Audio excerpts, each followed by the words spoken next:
Assalamualaikum warahmatullahi wabarakatuh. Perkenalkan, nama saya Andini Lukman dari kelas M231. Pada kesempatan ini saya akan menyampaikan ringkasan isi penting dari 4 jurnal yang telah saya pelajari. Jurnal pertama itu karya Asi dan Hasanah tahun 2021, menekankan bahwa peran manajemen kesiswaan dalam meningkatkan prestasi. Artikel ini menunjukkan bahwa pengelolaan siswa sejak penerimaan, orientasi, pembinaan, disiplin hingga kelulusan memberi dampak nyata pada prestasi akademik maupun non-akademik.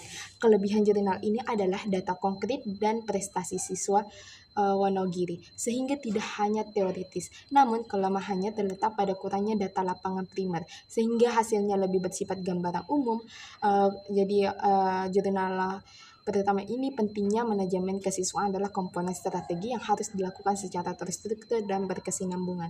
Jurnal kedua itu oleh Putri dan rekan membahas bagaimana manajemen kesiswaan berpengaruh pada hasil belajar, baik kognitif, efektif maupun fisikomotor.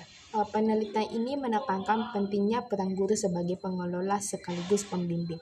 Kelebihan artikel ini adalah analisis sistematis dari 6 artikel akreditasi sehingga argumennya kuat. Namun kekurangannya sama, yaitu ada data empiris di lapangan.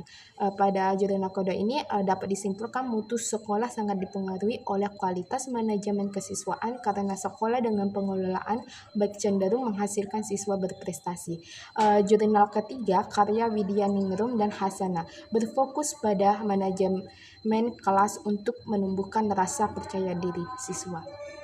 Penelitian ini menegaskan bahwa kreativitas guru dalam mengelola kelas melalui strategi seperti pembelajaran berbasis masalah, kooperatif, dan kontekstual dapat mendorong anak berani berbicara dan berpendapat.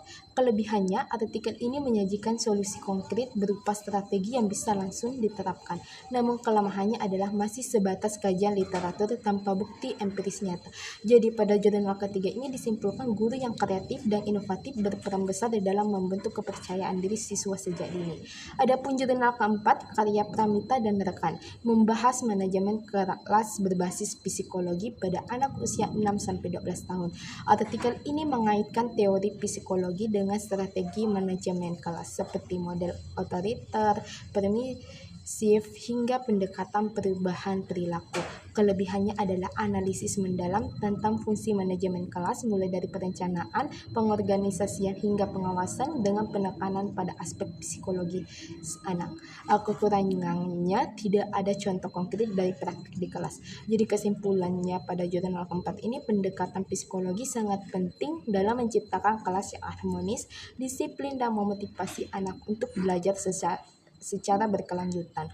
Dari keempat jurnal ini dapat ditarik benang merah bahwa keberhasilan sekolah dasar tidak hanya bergantung pada kurikulum dan sarana, tetapi sangat dipengaruhi oleh peran guru sebagai manajer siswa di dalam dan di luar kelas. Guru tidak hanya dituntut administratif, tetapi juga harus kreatif, inovatif, dan peka terhadap psikologi anak.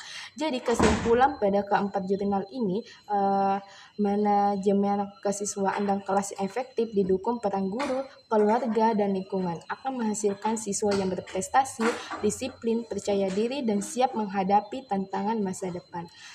Sekian dari saya, terima kasih. Wassalamualaikum warahmatullahi wabarakatuh.